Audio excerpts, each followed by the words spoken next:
Oh God. Oh, I'm trying to turn it with the other.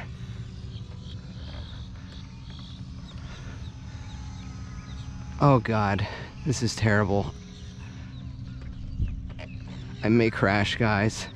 This may end in a crash. What's up? Welcome back to another video. This is like unofficially part 4 of teaching my wife to fly series. For this one, I have an old beat up airplane that I got for free, as well as a transmitter from RadioLink that you can see right up here. We're basically going to take this plane and see if we can get it to fly using this new transmitter here and essentially give it to Lisa. If she crashes this one, it's whatever. I got the plane for free and it's like 12 years old. So I reached out to RadioLink and they were kind enough to sponsor this video by sending me this T8FB 8-channel radio control system that I'm going to be replacing the stock receiver in here with. I don't even know if this old one works. I actually don't even know if this plane works at all. This is the Aries Gamma 370. It's crazy old. It's a 3-channel airplane, meaning it doesn't have ailerons in the wing. You can only control it with rudder and elevator. Everything seems to be here. Servos are here, speed controllers here, and again, I'm going to be replacing this here. So once again, sponsored by RadioLink. They sent me this, and you can see my cat chewed the whole box up. It's just been in my living room. It's 2.4 gigahertz. Parameters set up via Android and Apple mobile phone. 2 kilometers control distance. That's pretty impressive, to be honest. We're going to install it. I'm going to test out some of the features, and then really, I think the next video is going to officially start the series, guys.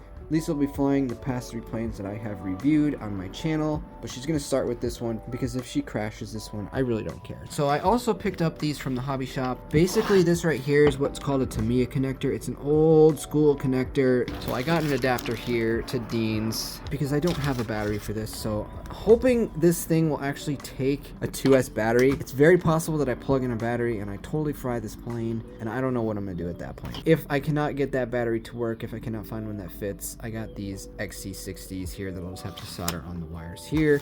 And then I have a battery from one of the FMS planes that should fit. I don't know, guys. It's a shot in the dark. I really don't know what's going to happen with this video. I think the plane needs a little TLC, tighten some things up, glue things, and hope that this thing flies. It's either going to be awesome or a complete disaster. So right here is the box for this airplane. This thing was like 130 bucks. I don't know what year, 2010 or something like that. Inside the box, we do have the old transmitter. Smells horrible.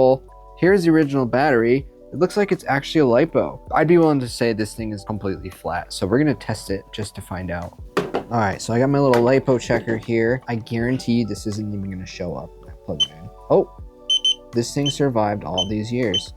It's quite low, but looks like we're good to go. I don't even need to worry about this battery now. That's good. So here is the original remote it came with. There's batteries in it, and I bet you these batteries they're not corroded. What's happening here? Is this like some type of magic box? I am actually really confused. As far as I know, it's been sitting around forever and the batteries aren't even corroded. The remote fires up. Yeah, this thing sucks. Not gonna worry about that. I guess I gained some free batteries though. Before we open this up and move on, we're just gonna see if this thing even powers on, because if it doesn't power on, well, then I am back to square one. And I was actually looking at motor ESC combos. For about 30 bucks, I can get one that's like discontinued, and we'll have to go ahead and do that. So that is a possibility. We're about to find out. Moment of truth. Do the servo and the motor work? All right, we are plugged in. I see power on the receiver. Let's see if these work. All right, we have working servos. Now let's see if the motor works. Ooh, no power to the motor. Is there a fail-safe? Okay, so I'm just gonna double check all this is connected correctly. It might just be disconnected.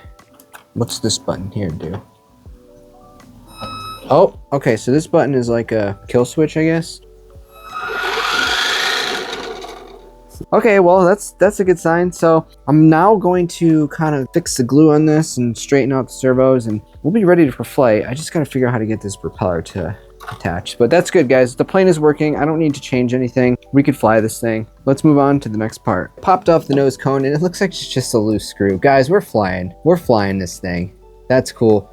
Now, I don't have room for it anywhere in my house, so I kind of hope we crash it, but at the same time, it's still going to be a fun thing to have lying around, so I kind of also don't want to crash it. But yeah, a little bit of glue, swap out the receiver, get the T8FB RadioLink installed, and we're going to go fly this.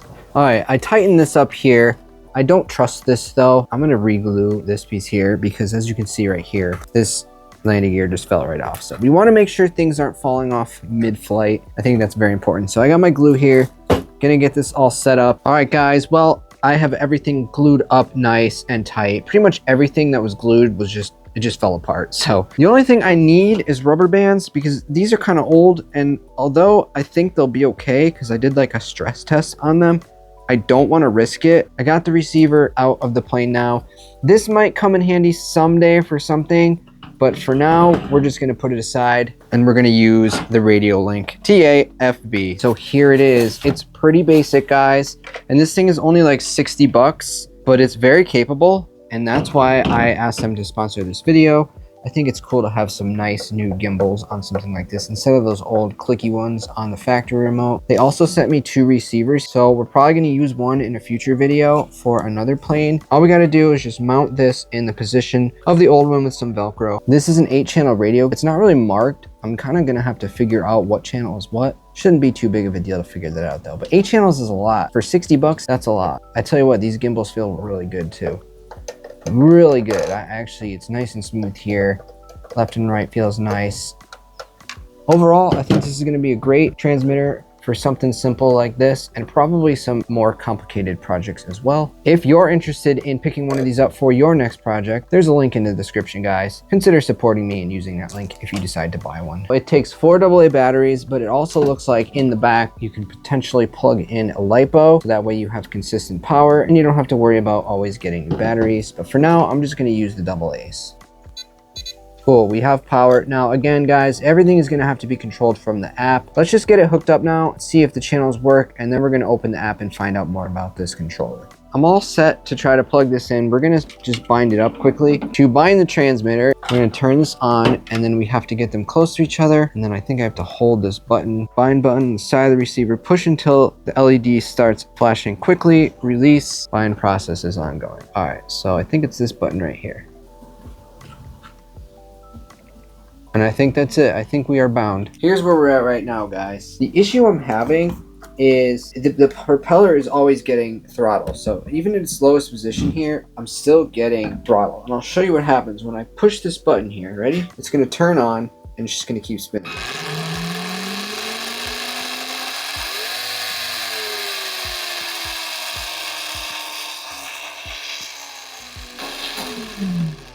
I'm thinking what I need to do is swap out the ESC. I can get a 40 amp ESC. I think it has something to do with this arming switch here. I'm not sure what I'm gonna do, but I guess you're gonna find out in the next scene. All right, it's been a few days.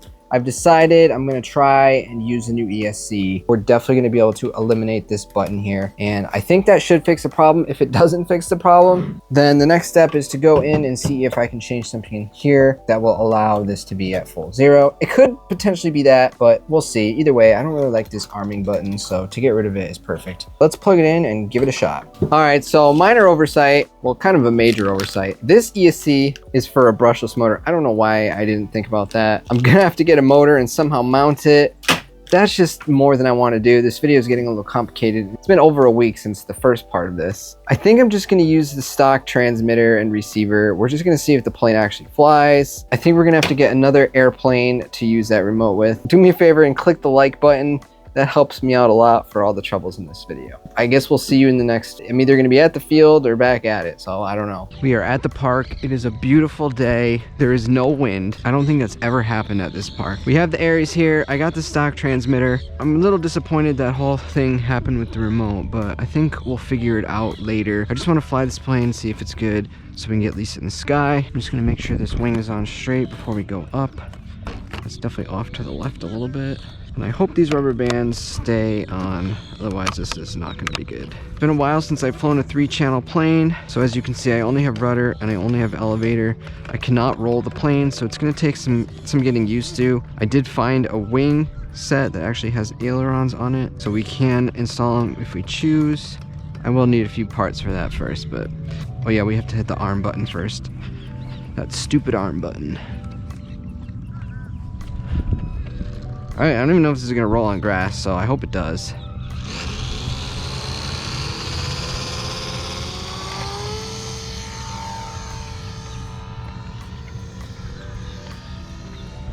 All right, we're up.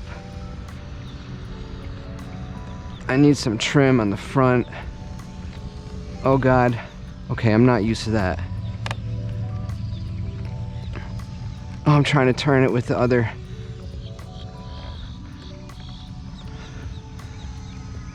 Oh God, this is terrible. I may crash, guys. This may end in a crash. I'm not used to not having an aileron. All right, I gotta bring it down and trim this out a little bit before I crash. Well, it flies, so that's good. But not having ailerons is really messing with me.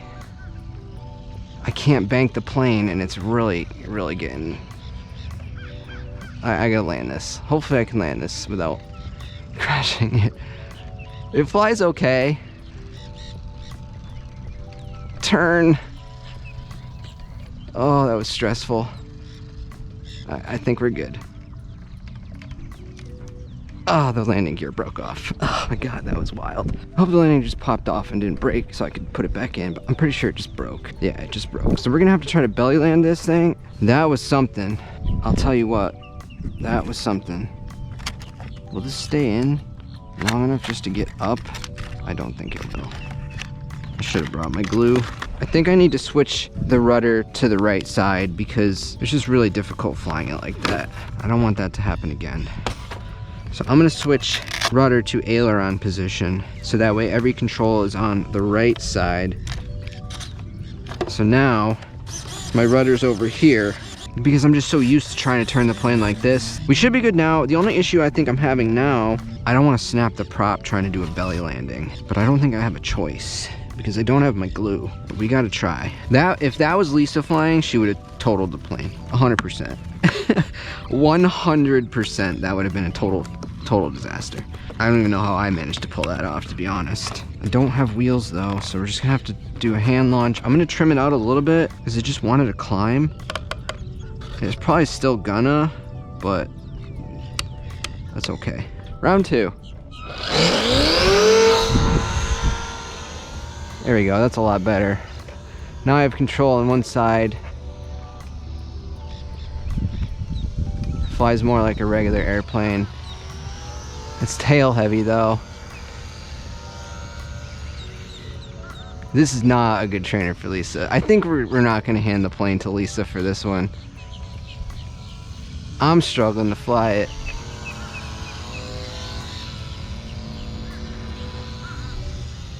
But we're up in the air at least. Yeah, it's way easier with the controls on the right side, not half and half. It flies pretty good. I'll say that. It really does, actually. It just really is tail heavy. Whoa, whoa, whoa. Whoa, whoa. It's pretty quick, actually. Let's go for a loop. Oh, yeah. Whoa, whoa, whoa. All right, ready? We're gonna do a loop right here.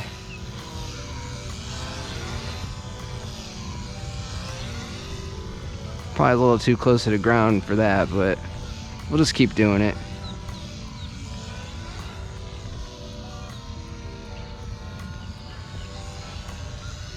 Okay, getting the hang of it.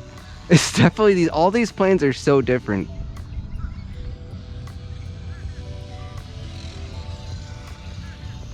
Whoa.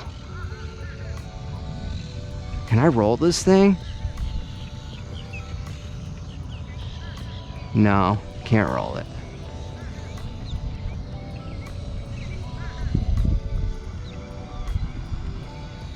It flies pretty good.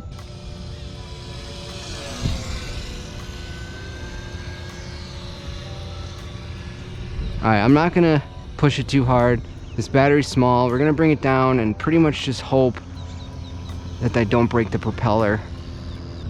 I'd like to bring it down in one piece. I think I should be able to. It's quick though. This plane actually, for being just a brush motor, this thing's got some balls. Alright, don't break the propeller. Let's keep it in one. You know what? I'm having too much fun. Let's do another couple passes. I think we still got some juice.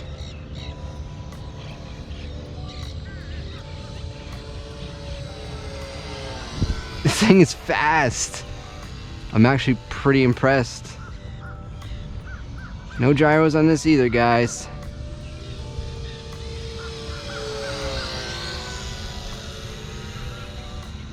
Yeah, it's way easier having everything on one stick. That was a near disaster before. Alright, I think we're good. Let's bring her in. Come on, propeller. Don't break.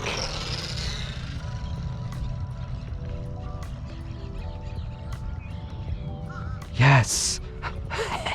Alright guys, well, there's the Aries Gamma 70. 370? Yeah, Aries Gamma 370. Actually flies pretty good. I'm actually pretty impressed. I'm not gonna lie. That was fun. That was fun, and I'm glad it didn't die, because now we're gonna get the ailerons for it, and we're just gonna have fun with this plane. I'm not giving this one to Lisa. I've made that decision. We're gonna find a different plane to try out the Radio Link remote, but I actually kind of like this plane. I'm actually really impressed with it. Once again, this is the Aries Gamma 370. This is like a 10-year-old plane. We've resurrected it. It flies. It flies pretty good. It flies pretty good. This will be a fun little project we can continue to play with. I definitely had fun making this one. It was a little stressful, a little confusing, but it was a challenge. We didn't really overcome the challenge, but that's all right. We got it flying. Stay tuned, guys. I got one more plane to review. FMS was kind to send me one last trainer plane. It's a little bit smaller than this. I think we're gonna start Lisa on that, but I just want to do a review of it quickly. Thanks for watching, and I'll see you in the next video. Later.